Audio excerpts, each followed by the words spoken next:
In this video, we are going to discuss one of the most used formulas of Excel, that is VLOOKUP.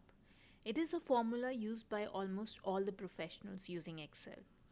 VLOOKUP is a solution to most of the problems. The concept of VLOOKUP is to look for respective values in a table for a given unique identifier. If you look at the VLOOKUP formula, it has four components to it. First is the lookup value based on which other values are to be searched. Second is the source, which is the table consisting of data. Third is the column number. This is to simply identify the columns to be referred to extract the data. And the last component can be 0 or false to extract value based on exact match of lookup value, or 1 or true to extract value based on approximate match of lookup value.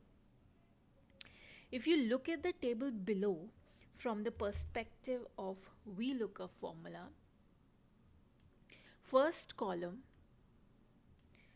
represents lookup value. Source is the table itself, and the column numbers are mentioned here.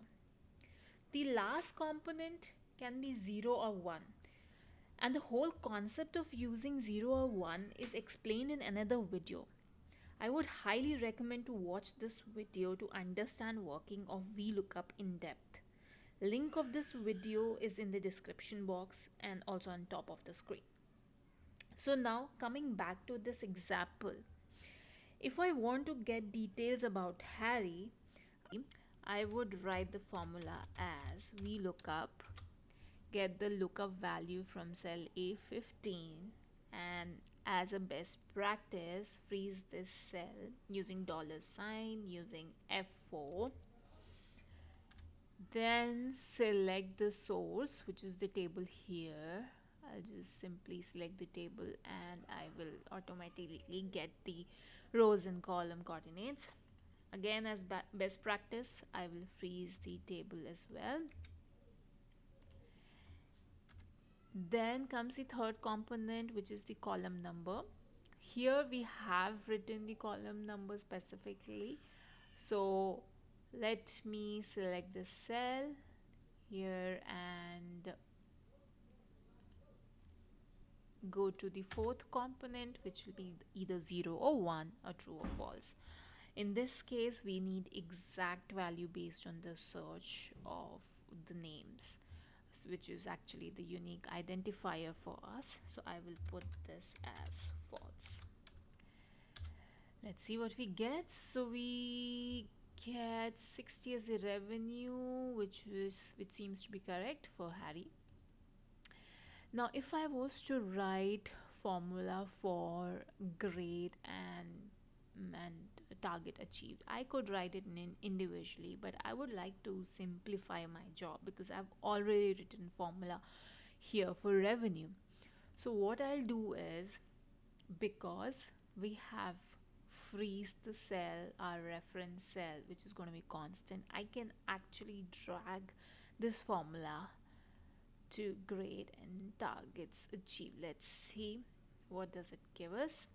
Okay, so C seems to be correct for Harry. Target achieved, let's see, should be in percentage, so let's try to change this to percent. Yes, so we have the correct information here. Revenue is 60, grade is C, and percentage achieved is 50. Now let's try and check for others as well. So if I was to check for John, does it work? Yes, it does. Alright, so we have created a very simple formula to extract the information based on exact match of the unique identifier. Now I would like to modify this formula a little bit more, because if you see, we have written the column numbers explicitly over here, and mostly in our problems later on we won't be writing the column number specifically because you don't have to write it. So let me just hide it for time being, and try to write a formula without referring to the column number. I can write a formula here itself to count the exact column number. How do I do that? Let's go to the third component and delete this and use the formula called as columns, and select the headers of the table and make the first header as constant and this. Please notice over here I have freezed only the row, not the column. I'll tell you later why I have done that, but let me just see if it's working fine. Yes, it is. Now let me drag this and put it for others as well.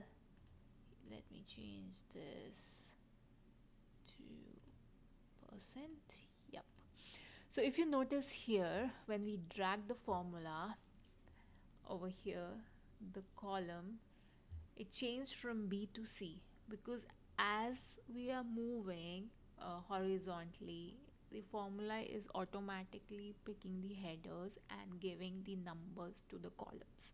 So here the column it's picking is 3, and similarly if you go over here, the column reference changes and it selects the fourth one. So that's how this column formula works. So it's all automated now. Now if I was to write the same formula for the source or the table which is on the another sheet of the same workbook, I will just simply drag this formula first and I will change the table reference. Let me delete the second component here and refer to this table sheet where I have the same table. Select the source, freeze it, also change the reference point in columns formula using the same concept, freezing the first cell and freezing only the rows, and that's here. Let's see if it works for all the other fields as well. Yeah, let me change it to percentage, and yes, it does. Let's check if it works for others as well. It does.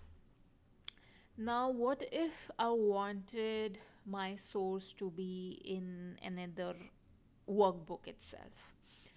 So let me drag this formula again, and I have this source file here. This is another Excel, and I have the same table over here. So let's see how this will work. Let me delete this table reference here and go and select the table in the other workbook, which is this.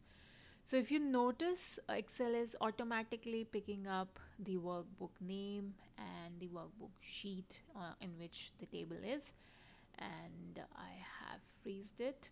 And let's also change this reference for the column here.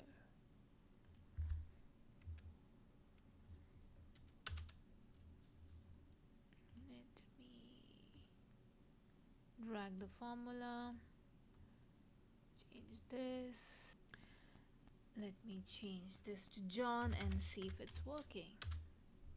Yes, it's working, and how beautiful it looks.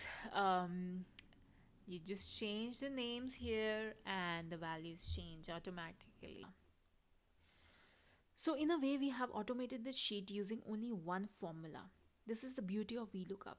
If we understand its concept, it can do wonders. If you do like the content of this video, please like, share, comment, and don't forget to subscribe to our channel for new content. See you in the next video.